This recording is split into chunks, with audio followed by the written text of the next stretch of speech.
Sud Radio Berkov dans tous ses états. Le face-à-face. Bonjour Éric Branca. Bonjour. Et soyez le bienvenu sur Sud Radio. L'ami américain. On a tout de suite envie de vous dire à la lecture de votre livre, avec des amis pareils, on n'a pas besoin d'ennemis. Est-ce que c'est trop fort ? Ah, c'est pas trop fort, vous avez même volé ce que je voulais vous dire. Donc, bravo. C'est exactement ça. C'est exactement ça. Vous retracez les relations entre les États-Unis d'Amérique et le général de Gaulle, plus particulièrement, depuis la guerre. On y apprend d'ailleurs des choses qu'on ne savait pas. On savait que le général de Gaulle s'entendait mal avec les États-Unis. On savait aussi qu'il avait répondu présent à leur grande surprise quand la guerre nucléaire menaçait lors de la crise des missiles de Cuba. Mais on ne savait pas forcément, par exemple, que jusque très tard, les États-Unis ont préféré Laval. C'est ce que vous nous apprenez ? Bien sûr. Ils ont joué Pétain dès 1940, pour des raisons d'ailleurs essentiellement commerciales. Parce qu'ils voulaient prendre pied dans l'Empire français. On rappelle qu'en 1940, ils ne sont pas en guerre encore. Ils ne sont pas en guerre. Ils entrent en décembre 1941 en guerre. Et ensuite, ils ont essayé de trouver des solutions alternatives à De Gaulle, dont le souci d'indépendance les gênait. Et donc, ça a été, comme on le sait, Darlan, ça a été Giraud. Et puis, à l'extrême fin de l'occupation, au moment de la passation de pouvoir entre les autorités de la libération et entre Vichy et les autorités de la libération, ils ont essayé de mettre au point une solution, Pierre Laval, qui a échoué d'ailleurs, mais qui a échoué de peu. Comment expliquer que les libérateurs, on peut les appeler comme ça, ils nous libèrent techniquement des forces nazies sur le territoire, essayent quand même de racheter le président du Conseil de Vichy, Pierre Laval ? Eh bien, je crois que ils voulaient à leur service, car c'est le mot qu'il faut employer, des gens qui avaient l'habitude d'être au service de puissances étrangères. Et ils savaient qu'avec De Gaulle, ça se passerait pas bien. Et ils savaient que des gens qui avaient beaucoup à se faire pardonner, et qui était le cas de Pierre Laval. C'était le cas de Pierre Laval, puisque d'ailleurs ça ne se passera pas comme ça, il sera exécuté peu de temps après. Bien sûr. Donc, ils voulaient quelqu'un à leur service. Pourquoi De Gaulle particulièrement ? Pourquoi une telle animosité sur De Gaulle ? Parce que dès 1940, il s'était aperçu que De Gaulle avait le souci de restaurer non seulement l'intégrité du territoire, mais l'intégralité de la souveraineté française. Et donc, si je vais plus loin, je file votre raisonnement, on va y revenir, on va même en débattre, puisque c'est aussi le lieu pour cela. Vous, votre thèse, et d'ailleurs qui est plus qu'une thèse, c'est de dire que les Américains ne voulaient pas que la France redevienne indépendante après la guerre dans ses frontières naturelles. C'est si vrai que le grand conflit qui s'ouvre en 1944 entre De Gaulle et Roosevelt, c'est sur la fameuse AMGOT, c'est-à-dire l'autorité militaire d'occupation, le mot est employé, de l'Europe de l'Ouest. Et donc, s'il n'y avait pas eu la résistance, les commissaires de la République qui avaient été nommés dans la clandestinité par la résistance, en 1944, les préfets de Vichy étaient remplacés par des administrateurs militaires américains, formés à cet effet en Angleterre depuis 1943, et c'est d'ailleurs grâce aux Britanniques et grâce à Churchill et Anthony Eden que De Gaulle a été mis au courant de cela et qu'il a réussi, au terme d'une course de vitesse absolument effrénée, à les supplanter. Revenons sur cette période de flottement. En gros, ce sont les semaines qui suivent le débarquement et surtout la bataille de Normandie. Le général De Gaulle envoie des commissaires de la République et des commissaires de la République nomment des commissaires de la République un peu partout en France. Absolument. Il n'y a plus d'autorité. Effectivement, les résistants ont même tendance parfois à tondre des femmes qui n'avaient rien demandé à personne. Il y a des règlements de compte épouvantable. Très grave. On peut dire que la France est en état de guerre civile à ce moment-là ? Totalement. Complètement. On peut parler aussi de plus d'un tiers du territoire qui s'est libéré tout seul, puisque les Américains et les Français ont débarqué en Provence et en Normandie, mais ils n'ont pas libéré le Sud-Ouest. Donc qu'est-ce qui se passe dans ces zones-là à la libération ? Dans le Sud-Ouest, ça se passe à peu près bien. Enfin, dans la libération de Provence, les forces qui remontent la vallée du Rhône, ça se passe bien. Il y a une zone dans le Sud-Ouest, justement, du côté de Toulouse, etc., où vous avez des maquis spontanés, qui sont souvent d'ailleurs ce qu'on a appelé des maquis noirs. C'est des gens qui sont devenus résistants sur le tard. Vous avez eu dans le Limousin un préfet qui s'appelait Guingouin, qu'on appelait le préfet du maquis, qui levait taxes et impôts à discrétion, qui était un véritable roitelet, il y a eu des exécutions sommaires. C'est ça, il y a eu des règlements de compte terribles. Les commissaires de la République, qui avaient été nommés par Alexandre Parodi et Michel Debré, leur premier acte, ça a été de faire cesser tout ça. C'est ça, exactement, le rétablissement de l'ordre. On revient sur cette course-poursuite dont vous nous parlez. De Gaulle arrive en France, la résistance fait nommer avec De Gaulle des commissaires de la République, et les Américains, eux, sont en train de courir pour nommer leurs propres administrateurs. Exactement. Et comment ça va se passer ? Qu'est-ce qui fait que De Gaulle l'emporte et que les commissaires de la République l'emportent ? Parce que ça se passe à Bayeux. Il y a un administrateur qui a été nommé, qui est François Coulet, et qui arrive quelques heures avant les Américains. Donc ça veut dire que si les Américains étaient arrivés à Bayeux avant le commissaire de la République, on aurait eu un administrateur américain. Je vous rappelle que De Gaulle a été empêché de débarquer le 6 juin. On a attendu jusqu'au 14 juin.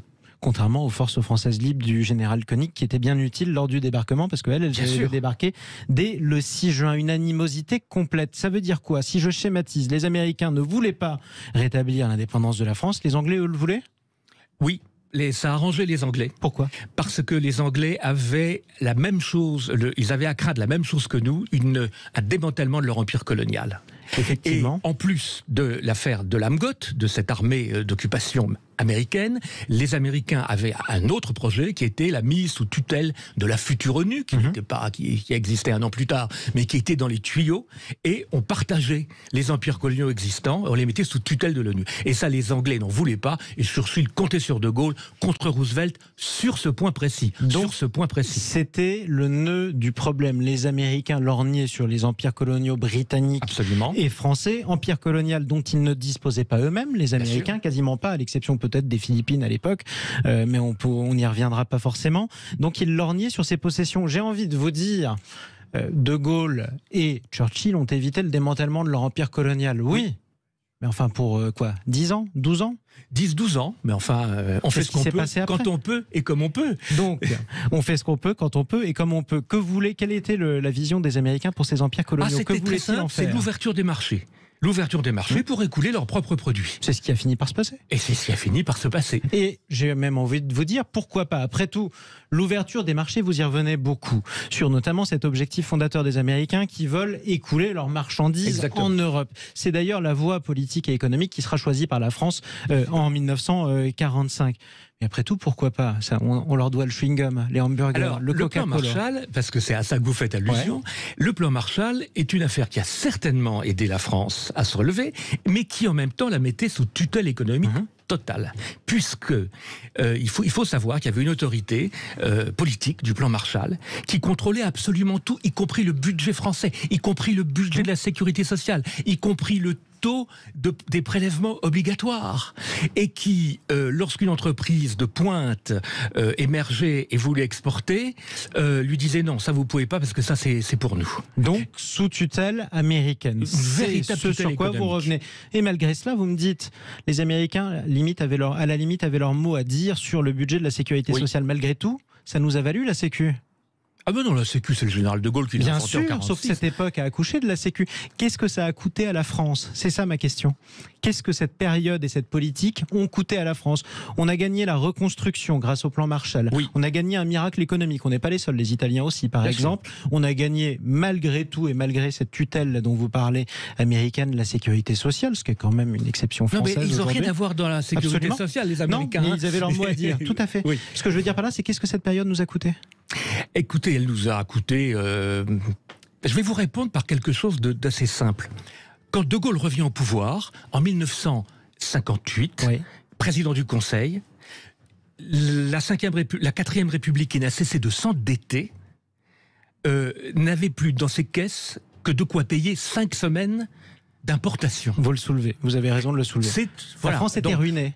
On était totalement ruinés financièrement, même si, comme vous le rappelez justement, il y a eu un miracle économique. Absolument. Mais qui est le miracle de la reconstruction. Qui est un véritable miracle de la construction. Et Dieu sait s'il y avait des choses à reconstruire. Venons-en maintenant à cette période de la 4e République. Vous vous attardez sur un homme, vous avez raison d'ailleurs, il a un rôle absolument central. Jean Monnet. À vous lire, on a le sentiment qu'il travaille, il est français, davantage pour les États-Unis que la France. Il suffit de lire ses mémoires, il le dit lui-même. Oui. Il le dit lui-même. Je rappelle une note qui est connue, mais qui est assez peu citée, mais qui est classifiée depuis très longtemps. Et je crois même qu'elle est en annexe dans ses propres mémoires qui paraissent en 75. C'est une note qu'il adresse en 43 à Roosevelt et dans laquelle il lui dit, enfin exactement à Harry Hopkins, qui est le principal conseiller de Roosevelt, et dans laquelle il lui dit il faut détruire De Gaulle car c'est un ennemi de la construction européenne. Alors qu'il est théoriquement là pour aider De Gaulle à reconstruire la France. Et De Gaulle ne le saura que bien plus tard. Donc, double jeu. en tout cas de Jean Monnet, vous revenez en longueur dessus. Autre mot qui est important, et c'est très bien que vous le citiez à ce moment-là, la construction européenne. Bien sûr. En quoi la construction européenne, pour vous, sert les intérêts des États-Unis? En quelques mots, avant qu'on y revienne. Elle les sert d'abord parce que c'est la guerre froide et qu'ils ont besoin d'alliés, et qu'ils ont besoin d'alliés dociles, car on y reviendra sûrement, ce qu'ils veulent, c'est des alliés dociles plus que des alliés. D'abord. Ensuite, il y a une chose qui est concomitante à la construction européenne, c'est la communauté européenne de défense. C'est-à-dire que grâce à De Gaulle, la communauté européenne de défense n'a pas été ratifiée. Pas tout seul d'ailleurs, grâce aux communistes aussi. Aux communistes, une partie de la droite aussi, et on y une reviendra partie des radicaux. Bon. Et les deux allaient de pair. C'est-à-dire qu'il y avait une intégration économique européenne sous direction américaine, mais il y avait surtout une intégration militaire avec disparition des drapeaux, des armées nationales, des hymnes, sous commandement de l'OTAN. L'Allemagne gagne une armée, la France en perd une. C'était l'un des slogans d'ailleurs de l'opposition à la CED, la communauté européenne de la défense. On va y revenir dans quelques instants. L'Europe, l'ami américain. Est-ce que les Américains sont vraiment nos amis et sont nos alliés? On va revenir sur ces relations absolument tumultueuses, c'est le moins qu'on puisse dire, entre le général de Gaulle et les États-Unis. À tout de suite sur Sud Radio. Ici Sud Radio. Les Français parlent aux Français. Les carottes sont cuites. Les carottes sont cuites. Sud Radio Berkov dans tous ses états. Et les carottes ont bien failli cuire en 1945. On revient sur les relations plus qu'orageuses entre le général de Gaulle et les États-Unis d'Amérique. Avec ce livre, L'ami américain, c'est publié chez Tempus, une collection de chez Perrin qui est signée de notre invité Éric Branca. Je vous resalue évidemment, vous êtes toujours avec nous. Éric Branca, historien et journaliste. Nous parlions à l'instant de cette hostilité flagrante, et même si elle était sourde, entre le général de Gaulle et les États-Unis d'Amérique au sortir de la guerre, et même pendant le début de la guerre. Vous revenez sur un épisode qui est très important, c'est la communauté européenne de la défense, un projet de défense européenne. Alors européenne, on parle de l'Europe de l'Ouest évidemment, et d'une armée commune. Ce projet, qui était fondateur et dont on continue à parler aujourd'hui, les gaullistes l'ont fait capoter avec les communistes, pas seulement, et des gens de droite. On a envie de vous dire, les gaullistes ne voulaient pas partager l'armée avec l'Allemagne, ce qui pouvait s'entendre, c'est ce que dira d'ailleurs Malraux. En revanche, les communistes ne voulaient pas qu'il y ait d'armée européenne parce qu'ils ne voulaient pas qu'il y ait une armée sur la route de l'armée rouge. Exactement. Alors là, je suis tout à fait d'accord avec vous. Le problème, c'est que l'armée dite européenne n'avait rien d'européen, puisqu'elle était composée certes de contingents européens, mais elle était sous commandement américain. Et il n'y avait aucun partage de la décision. Or, l'armée, c'est quand même l'apanage de la souveraineté. Et la souveraineté, c'est un absolu. Ça ne se partage pas. On est souverain ou on ne l'est pas. Une porte est ouverte ou elle est fermée. Et là, c'est vraiment le cas. Et De Gaulle, comme les communistes, pour les raisons que vous avez dites, qui n'ont rien à voir, mais qui sont concomitantes, mais aussi une partie de la droite. Je vous rappelle que le général Weygand, contempteur du général de Gaulle, ancien ministre de Pétain, et que cet avis à l'époque aussi. Donc ça va des communistes à une partie de ce qu'on appellerait aujourd'hui l'extrême droite. Donc ça fait partie de ces moments d'unanimité nationale. C'est le premier grand débat, grand affrontement politique et idéologique en France sur la construction européenne. Stop ou encore. Alors, exactement. On a fait capoter à ce moment-là la construction européenne par la défense. Sauf que l'un des principaux reproches qui sont faits aujourd'hui à la construction européenne, c'est que l'Europe s'occupe surtout de réglementation, d'argent, d'économie, mais pas assez de régalien, pas d'impôts, pas de défense. La défense européenne, une bonne partie de l'opinion publique, pas toute, continue à la vouloir et elle n'existe pas. C'est un rendez-vous manqué. Alors, oui et non, parce que pour avoir une défense commune, il faut avoir des intérêts communs. Est-ce que l'Europe actuelle, est-ce que les États européens ont des intérêts communs? Certains, mais pas tous. Prenons un exemple. La Russie aujourd'hui envahit l'Ukraine, qui est un pays non pas de l'Union européenne, mais un pays européen. On peut être d'accord là-dessus. Sur le principe, l'intérêt commun de l'Europe, ce serait d'avoir une armée dissuasive. Absolument. Européen et asiatique, les deux. L'intérêt commun de l'Europe, ce serait d'empêcher justement un pays d'en envahir un autre. Oui. Si ce pays ne participe pas à une stratégie, qui est une stratégie d'encerclement de l'autre grand pays qui s'appelle la Russie et qui s'est trouvé totalement encerclé depuis 20 ans. Et voilà qui nous amène au débat sur l'actualité, puisque la situation en 1945 évoque bien des choses qui se passent aujourd'hui. Vous avez dit la Russie, ça me fait plaisir, Éric Branca, parce que la Russie, c'est ce dont parlait De Gaulle continuellement, même à l'époque où officiellement elle n'existait plus, puisque c'était l'Union soviétique ou l'Union des républiques socialistes. Il se faisait un honneur quand il va voir Staline en 1944, quand il va voir Brejnev en 1966, il n'emploie jamais le mot Union des républiques alors socialistes même que Staline n'était pas russe, il était géorgien, que Khrouchtchev n'était pas russe, il était ukrainien. Mais c'était des Russes pour lui. Bref, quel est le point commun aujourd'hui entre la situation de 1945 et celle que nous vivons aujourd'hui? On parle d'un nouveau rideau de fer. Est-ce que c'est excessif? Je crois que oui, c'est pas abusif de parler d'un nouveau rideau de fer, puis et même d'une nouvelle guerre froide, et d'une guerre, moi j'irais même plus loin, d'une guerre par personne interposée. C'est exactement ce qui se passe. Donc on a d'un côté les pays occidentaux, disons-le comme ça, l'Europe de l'Ouest, la France, la Grande-Bretagne, pourquoi pas l'Allemagne, les États-Unis, et de l'autre, la Russie toute seule actuellement. En tout cas, c'est ce qui se passe avec la Biélorussie. Bon, on en est à la même situation, c'est-à-dire la Russie menace une partie de la frontière, sauf une partie qu'il de n'y a l'Europe. pas ce côté idéologique qui était clivant, qui était le monde libre.